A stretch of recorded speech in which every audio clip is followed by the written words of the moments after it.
नमस्कार, NTV India news में आपका स्वागत है। मैं हूं साक्षी। पेश है प्रमुख हलचल।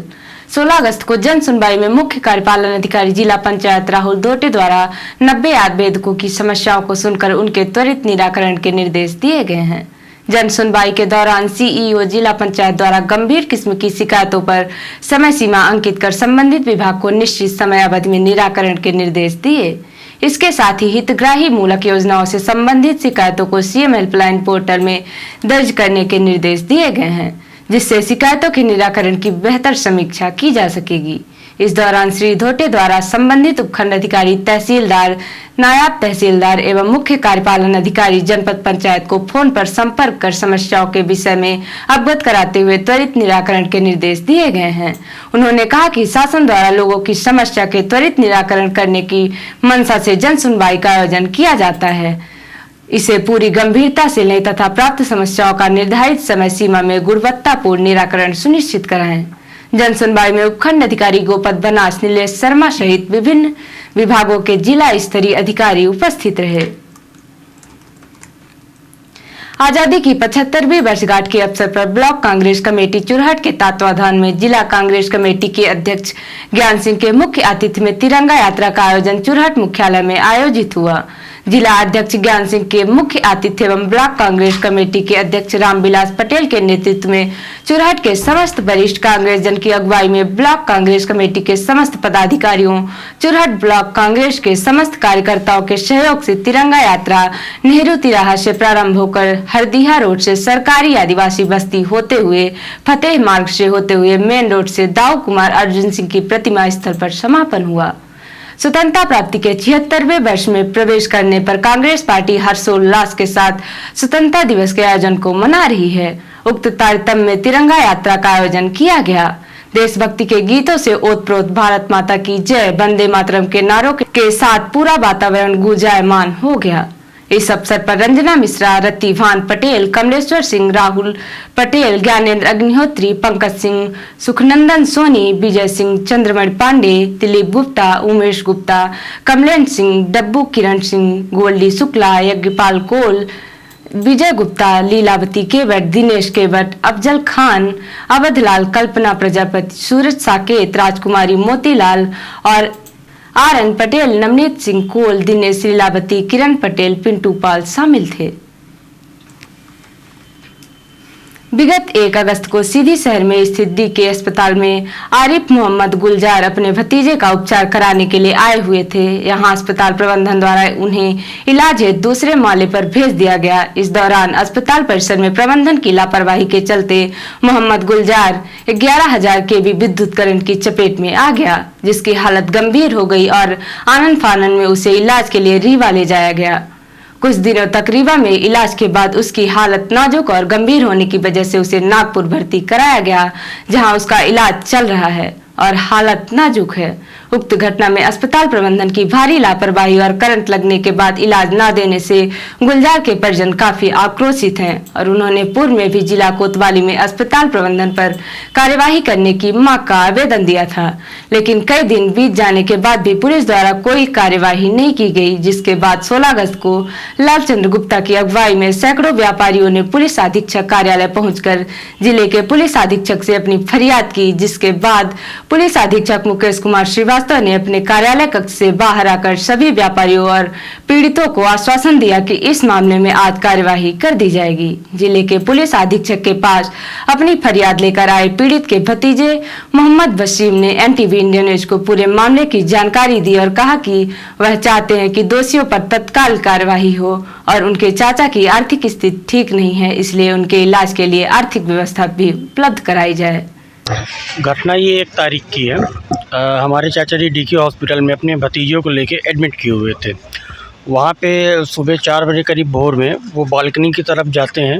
वहाँ से 11,000 लाइन गई हुई है जो डीके हॉस्पिटल की बिल्डिंग से एकदम सटी हुई है, जिसमें मतलब किसी भी तरह की कोई भी ऐसी व्यवस्था नहीं बनाई गई है कि वो दूरी हो सके। तो जैसे ही हमारे चाचा जी उधर जाते हैं तो वो करंट उनको अपनी तरफ खींचता है और वो बहुत बुरी तरीके से जल जाते हैं। यानी कि हालत गंभीर होने के कारण बीके सिंह डॉक्टर वहाँ पे उपस्थित थे जो ड्यूटी में थे।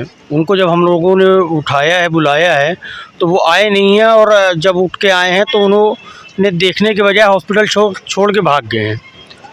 और आज हम लोग इसलिए आए कि 4-5 तारीख को हमने एक आवेदन कलेक्टर साहब को, एसपी साहब को, टीआई साहब को दे दिया था। उसके बाद भी अभी तक कोई भी कार्रवाई नहीं हुई है।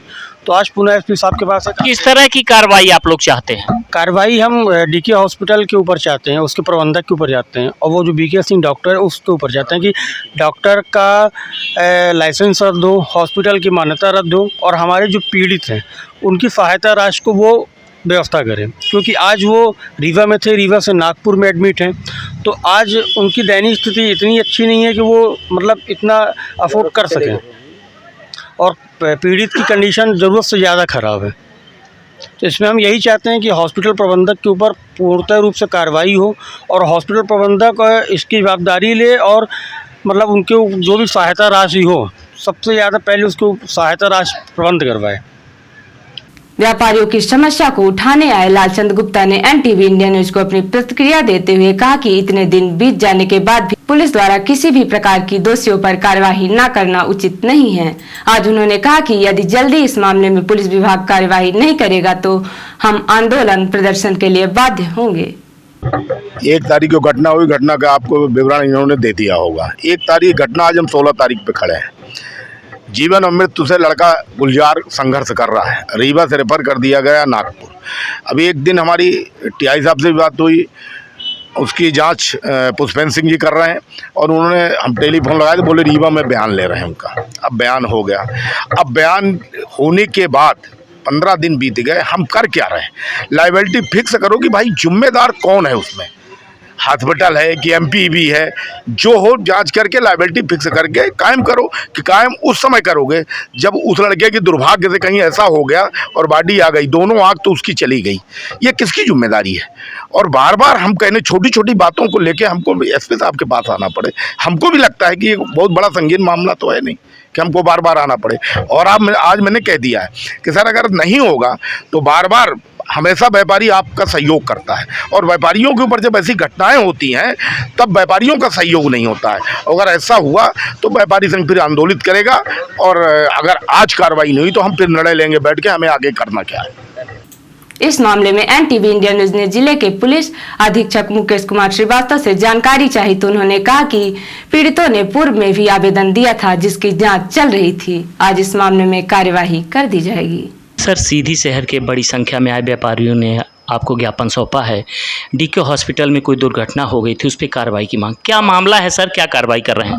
इसमें कोई व्यक्ति वहाँ पे हॉस्पिटल में झुलस गया था तो उसकी हालत ख़राब है, इस बाबत आए थे। इसके पहले मेरे पास आके इन लोगों ने शिकायत की थी। मैंने थाना प्रभारी कोतवाली को निर्देशित किए थे, उन्होंने जाँच करके आज उसमें विधि अनुसार कार्रवाई सुनिश्चित कर रहे हैं। तो इसमें साक्ष्य के आधार पर प्रकरण का निराकरण किया जाएगा। मुख्य चिकित्सा एवं स्वास्थ्य अधिकारी डॉक्टर IJ गुप्ता ने जानकारी देकर बताया कि आयुष्मान भारत निरामयम मध्य प्रदेश योजना अंतर्गत सीधी जिले में 8,42,082 आयुष्मान कार्ड बनाए जाने थे और अभी तक 4,44,370 कार्ड बनाए गए हैं। उन्होंने बताया कि मुख्यमंत्री श्री शिवराज सिंह चौहान द्वारा प्राप्त निर्देशानुसार शेष 3,97,712 पात्र हितग्राहियों के आयुष्मान कार्ड बनाए जाने हेतु 15 अगस्त से 31 अक्टूबर तक सीधी जिले के साथ संपूर्ण प्रदेश में विशेष अभियान आपके द्वार आयुष्मान 4.0 का आयोजन किया जाना है। अभियान का उद्देश्य 100% हितग्राहियों के आयुष्मान कार्ड बनाया जाना है। मुख्य चिकित्सा एवं स्वास्थ्य अधिकारी ने बताया कि अभियान को सफल बनाने आयुष्मान कार्ड स्थानीय स्वास्थ्य विभाग, ग्राम सचिव, लोकसभा केंद्र तथा SSC सेंटर में बनाए जाएंगे। उन्होंने सभी हितग्राहियों से अपील की है कि योजना का लाभ प्राप्त करने के लिए अपने नजदीकी संस्था में संपर्क कर अपना आयुष्मान कार्ड अवश्य बनवा लें। नैनीताल रिपोर्टर हिमानी रतेला ने बताया कि बेताल घाट में 15 अगस्त आजादी के 75वीं वर्षगांठ के अमृत महोत्सव के शुभ अवसर पर अनुसूचित जाति आयोग के उपाध्यक्ष श्री PC गोरखा जी अनुसूचित बाहुल्य ग्राम ओडा बसोट के प्राथमिक विद्यालय और प्राथमिक उच्चतर माध्यमिक विद्यालय में ध्वजारोहण किया। तत्पश्चात ऊंचाकोट में मुख्य अतिथि के रूप में प्रतिभाग किया, जिसमें माननीय उपाध्यक्ष श्री PC गोरखा जी ने दीप प्रज्वलित किया। इस दौरान स्कूली बच्चों ने स्वागत गीत प्रस्तुत किया और प्रधानाचार्य मंजीत सिंह जी ने पुष्प गुच्छ भेंट कर उपाध्यक्ष जी का स्वागत किया और बैज अलंकृत किया। श्रीमती वंदना बिष्ट के संचालन में छात्र छात्राओं ने देशभक्ति गीत ओ देश मेरा रंगीला, ए वतन और कुमायूनी गीतों में रंग रंगा कार्यक्रम प्रस्तुत किए। राजकीय इंटर कॉलेज ऊंचाकोट के प्रधानाचार्य ने उपाध्यक्ष के विद्यालय में किए विकास कार्यों की सराहना की। साथ ही विद्यालय में भूमि के अभाव होने के कारण स्कूल में होने वाले कार्यक्रमों के लिए उचित प्रांगण निर्माण की मांग रखी गई। साथ ही स्कूल प्रांगण में टीन शेड निर्माण कराने हेतु उपाध्यक्ष जी से अपील की। इस मौके में राज्य मंत्री श्री पीसी गोरखा जी ने अपने संबोधन में भारत माता की जय के नारों के साथ देश के वीर सपूतों को याद किया। साथ ही भारत की आजादी में अनेक महान विभूतियों के बलिदान को याद कर हमको आजादी कैसे मिली इस विषय पर प्रकाश डाला और कहा, हमको यह आजादी बहुत मुश्किलों से मिली है, जिसे हमको कभी नहीं भूलना चाहिए। और अब पेश है प्रादेशिक हलचल। लहसुन 45 पैसे से 1 रुपए किलो लहसुन की कीमतों ने मालवा, निमाड़ सहित मध्य प्रदेश के किसानों को रुलाया। धार में लीकेज बांध देखने के बाद कमलनाथ ने कहा, एमपी में भ्रष्टाचार की बाढ़ आई है। रीवा में सिरमौर जनपद सीईओ की आधा दर्जन बदमाशों ने पिटाई कर कचरे में फेंका। मीटिंग कर सिमरिया क्षेत्र से लौट रहे थे।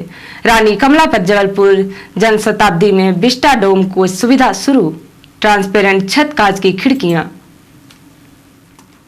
और अब पेश है राष्ट्रीय हलचल। कश्मीरी पंडितों पर टारगेटेड अटैक, आतंकियों ने शोपियों में सेब बागान में काम कर रहे 2 भाइयों को गोली मारी, एक की मौत दूसरा घायल। बिहार भाजपा के सभी नेता दिल्ली तलब, नीतीश से गठबंधन टूटने के बाद आगे की रणनीति पर होगी चर्चा। कश्मीरी में आईटीबीपी की बस खाई में गिरी, 7 जवानों की मौत, बस में 41 जवान सवार थे।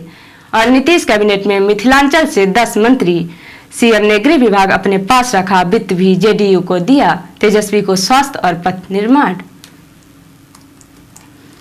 तो ये थी आज की प्रमुख हलचल। नमस्कार।